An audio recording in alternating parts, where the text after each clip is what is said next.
The cries echoed across the villages, a symphony of anguish that hung heavy in the air. Mothers clutched empty cradles, their wails piercing the stillness of the night as they mourned their lost children. Fathers roamed the forests and hills, their eyes wild with desperation, calling out names that went unanswered. The elders gathered in hushed circles, their faces lined with worry, whispering tales of the cursed land, a place so feared that even its name was rarely spoken aloud. This was the Land of Forgetfulness, a realm so hauntingly beautiful that it ensnared the hearts of those who ventured too close, drawing them in with an allure as irresistible as it was deadly. Every whispered tale spoke of its beauty, a place where golden trees bore fruit sweeter than honey, rivers sparkled like liquid diamonds, and the air hummed with melodies that filled hearts with joy. Welcome to Folktale O'Clock. Here, we share amazing African folktales full of wisdom, wit, and life lessons. If you enjoy our beautiful stories, don't forget to like, subscribe, and share. Let's keep these tales alive together. Now, let's get into today's story. There was a tale of a hunter from Omiri who once ventured too far while chasing a deer. Entranced by the shimmering rivers and the intoxicating scent of the golden fruit, he stepped into the realm. For a moment, he thought he had found paradise. The deer he chased transformed into a majestic creature that spoke to him, promising eternal youth and boundless wealth if he stayed. Overwhelmed by desire, he knelt to drink from the sparkling waters, only to vanish forever into the land's embrace, leaving behind only his bow and a faint echo of laughter in the air. It was said that anyone who entered could have their deepest wishes come true. But no one ever returned. At first, the disappearances were few. A hunter chasing a deer, a child wandering too far. Then, entire families began to vanish. The enchantment worked like a siren's call, preying on desires, promising everything but stealing all. A young woman named Nala from Ezu was among its earliest victims. Known for her longing to reunite with her late mother, she was drawn to the land after hearing the whispers of the rivers promising her mother's voice. Neighbors watched as she wandered toward the cursed forest, her eyes glazed with hope. Days later, her father found only her shawl near the riverbank, and though he called her name until his voice broke, she was never seen again. Stories like hers spread fear through the villages, reminding everyone of the land's irresistible yet deadly allure. Once inside, the land made people forget who they were, where they came from, and what they had left behind. They became prisoners of their own wishes, unable to escape the magical boundaries that tethered them. The neighboring villages of Ezu, Omiri, and Ukota were gripped with fear. Whispers of the cursed land grew louder as more villagers disappeared. The elders of the three villages gathered in secret under the moon's pale light, their faces shadows of worry and doubt.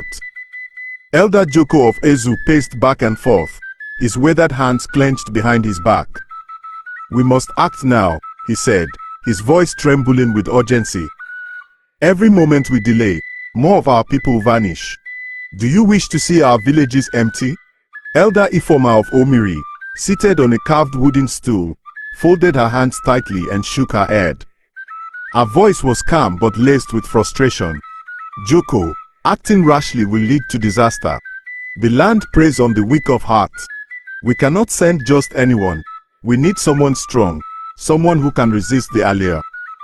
But who among us can claim such strength?" Elder Tayo of Ukota leaned heavily on his staff, his eyes fixed on the flickering lantern in the center of the gathering. He sighed deeply. "Strong or not, who would dare go? The young are terrified, and the old." He paused, his voice faltering. "We do not have the strength to endure such a journey." The silence that followed was deafening. Each elder carried their own fears. Joko worried about the survival of his people. Ifoma feared making a decision that would lead to more loss, and Tayo despaired at the growing hopelessness in their villages. They exchanged weary glances, knowing the weight of their choice could decide the fate of generations. "We must act now," said Elder Joko of Ezu, his voice trembling with urgency. "If we do nothing, soon we will all vanish." Elder Ifoma of Omiri folded her hands tightly, her brow furrowed, They decided to seek the guidance of the gods. At the sacred shrine, the priestess's voice rang clear. Only the unmarried women, betrothed but not yet wed, have the power to rescue your people and seal the land forever. But beware, not all will return. The elders returned to their villages, carrying the priestess's words like a heavy burden. Word spread quickly, and 20 young women were chosen from the 3 villages. They were beautiful, strong, and promised to others, yet each refused to go. Some trembled as they clung to their mothers, whispering prayers for courage that never came. One young woman, Abena, cried bitterly as her family begged her to reconsider, her hands shaking as she clutched the engagement bracelet given to her by her betrothed. "How can I face such a fate?" she sobbed. Another, Kosi, stood resolute, her voice sharp with defiance. "The spirits will devour me before I take a single step," she said, yet her eyes betrayed the fear she refused to voice. Their families tried pleading, bribing, and even shaming them, but each young woman was shackled by her own terror and the weight of what the task might demand. Fear gripped them all, and no amount of pleading could change their minds. "I will not throw my life away," one cried, tears streaming down her face. Another said, "The spirits will devour me before I take a single step." The villagers fell into despair. They begged and bribed, but the young women stood firm. The air in the villages grew heavy with hopelessness, and the elders began to wonder if the gods had forsaken them. That night, under the cover of darkness, a girl named Abena slipped away. She was not one of the chosen 20. Men avoided her, calling her cursed, and no family had sought her hand in marriage. Whispers followed her everywhere she went, each word cutting deeper than the last. Children were warned not to speak to her, and merchants often found excuses to turn her away. Abena had grown used to the loneliness, but it had not hardened her heart. She spent her days tending to the village's neglected corners, patching roofs, clearing debris, and helping elders who could no longer fend for themselves. Though the villagers treated her like an outcast, Abena bore it silently, her quiet strength and compassion unnoticed by those who shunned her. Deep down, she carried a longing to prove her worth, to show them she was more than the labels they had forced upon her. It was this unyielding spirit, forged by rejection, that now fueled her courage. Whispers followed her wherever she went, accusing her of bringing bad luck. Yet, it was Abena who decided to go. She packed a small bag of food, took her father's walking stick, and whispered to herself, "If no one will save us, I will." The journey to the land of forgetfulness was not easy. The path was littered with traps that seemed designed to exploit every weakness. In one dark forest, the trees whispered her name, their voices soft and inviting, promising safety and rest if she would only turn back. Their branches stretched like arms, trying to pull her into their embrace, but Abena closed her eyes and pushed forward, ignoring the seductive murmurs. Later, she came across a river that shimmered like molten silver under the moonlight. Its waters seemed to sing a lullaby, showing her visions of her mother smiling and calling her home. The longing almost overwhelmed her, and for a moment, she knelt by the riverbank, tempted to touch its surface. But then, she clutched the bead her mother had given her and remembered why she had come. Shaking off the spell, she rose and continued on, her steps resolute. Shadows danced just beyond her sight, their shapes shifting into familiar forms that beckoned her closer, but Abena stilled herself, refusing to let fear or longing deter her from her path. Each step tested her resolve, but Abena pressed on, her heart steady with determination. At the edge of the cursed land, Abena faced her first true test. A giant spirit loomed before her, its massive form cloaked in swirling mist that seemed alive, shifting and writing as if it held secrets of the ages.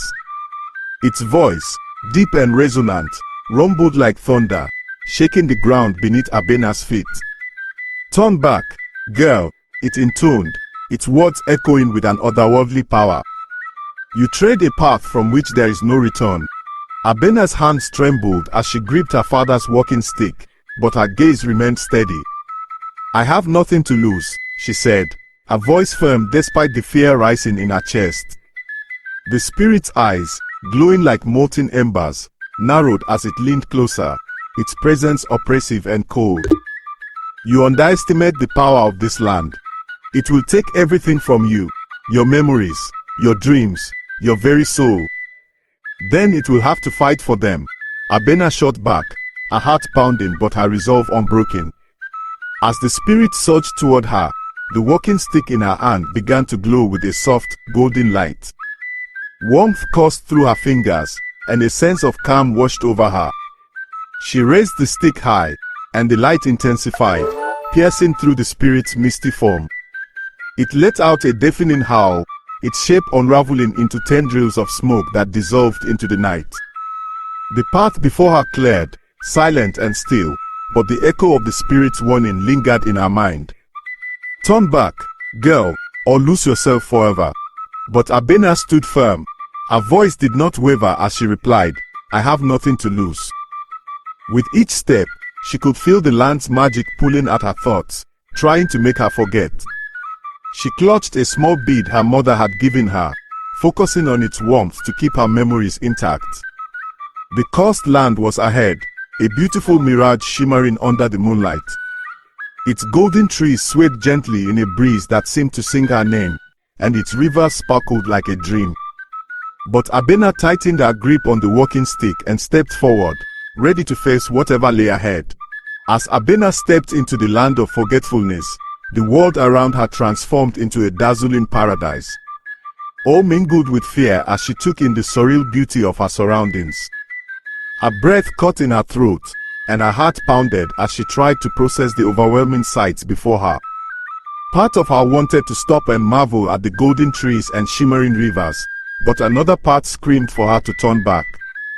I can't let this enchantment take me, she whispered, clutching the bead tightly in her hand, its warmth grounding her amidst the overwhelming pull of the land. The golden trees stood taller than any she had ever seen, their leaves glowing faintly as though kissed by sunlight even in the absence of the sun. Sweet fragrances filled the air, and rivers flowed with liquid crystal, their melodic hums soothing yet strangely disorienting. For a moment, Abena felt her resolve waver. The beauty of the place was overwhelming, each step tempting her to abandon her quest and lose herself in its splendor. But the bead in her hand pulsed gently with warmth, a constant reminder of her mission and the people waiting for her to succeed. She began to encounter the villagers who had vanished. They moved about the enchanted land in a dreamlike state, their faces serene and devoid of recognition. Some lounged under the golden trees, laughing as though they were surrounded by friends, while others danced in circles to music only they could hear. Their joy was infectious, almost hypnotic. Come join us, they called to Abena, their voices melodic and inviting. One young boy ran up to her, his wide smile filled with innocent joy. You don't have to be sad here. Everyone is happy. Abena's heart ached at the sight. The villagers had no memory of who they were or the loved ones they had left behind. Some wandered aimlessly, their faces lit with blissful ignorance, as though they had found a paradise they could not bear to leave. A young mother cradled an invisible child, her arms rocking gently as she hummed a lullaby to nothingness. An old man sat beneath a golden tree, his laughter echoing as he spoke to illusions of family members who had long since passed. Their joy, though radiant, felt hollow, like a painting too beautiful to touch, a stark contrast to the reality of the lives they had forsaken. Each step Abena took past them filled her with sorrow and determination. She would bring them back to themselves. She reached out to the boy, but he darted away, laughing as if they were playing a game. Abena whispered, I will bring you all home, and continued her journey, her determination growing stronger with every step. The land was not without its dangers. As she ventured deeper, the enchantment became more insidious. She came across a meadow where golden flowers swayed, their petals shimmering like tiny suns. Their beauty was hypnotic, and as she stepped closer, their soft whispers filled her mind. Rest here, they murmured. You have done enough. You deserve peace. Abena's eyelids grew heavy, her steps faltering as a wave of exhaustion washed over her. She knelt among the flowers, their whispers weaving dreams of a life free from struggle. In her mind, she saw herself surrounded by friends and laughter, no longer an outcast but cherished and admired. For a moment, she wanted nothing more than to stay. But the bead in her hand grew hot, its warmth pulling her back to reality. Shaking off the spell, she stumbled to her feet and hurried away from the meadow, not daring to look back. Further along, she encountered a serpent with scales that shimmered like molten gold, rippling like liquid fire as it moved with a menacing grace. Its body coiled and uncoiled around the roots of a great tree, each motion deliberate and hypnotic.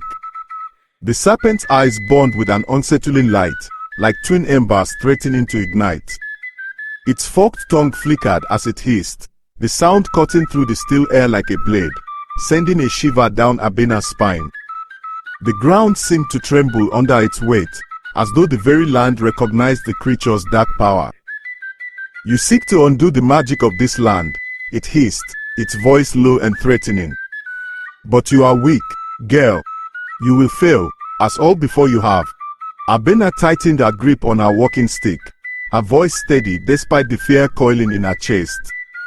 "I am not afraid of you," she said. The serpent's laughter echoed through the air. "Brave words. Let us see if they hold when I show you the truth."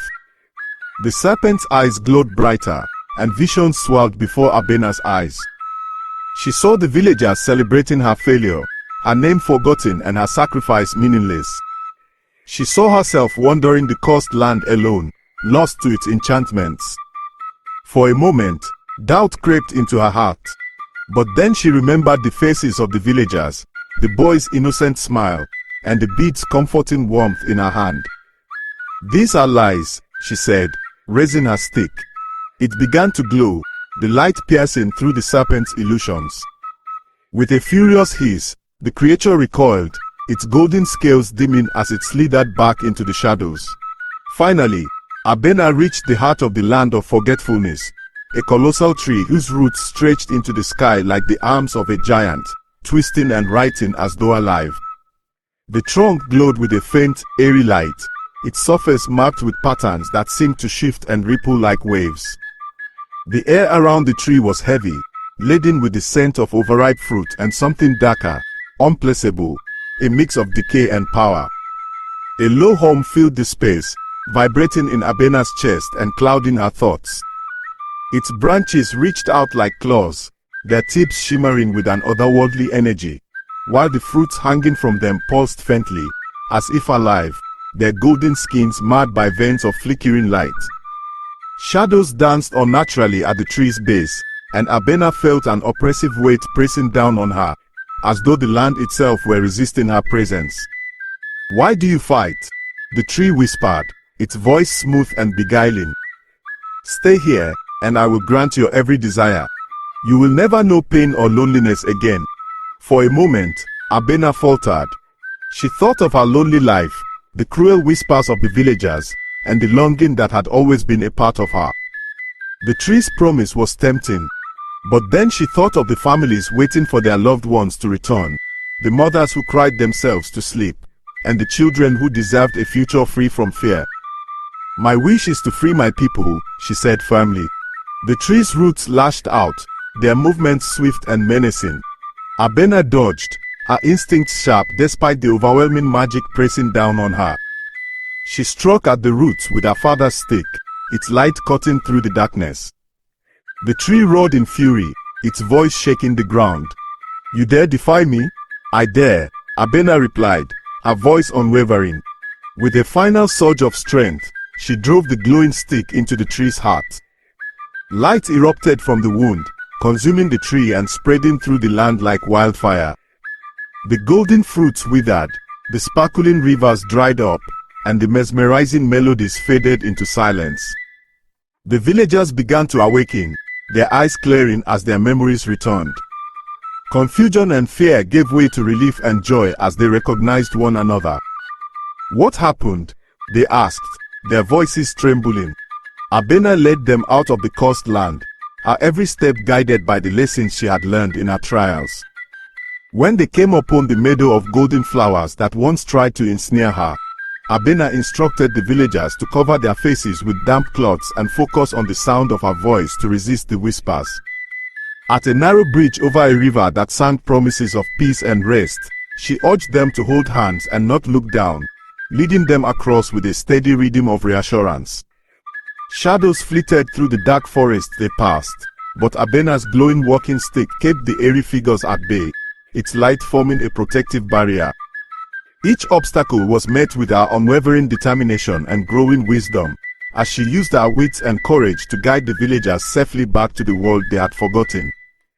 The journey home was long and grueling, but the villagers followed her without hesitation.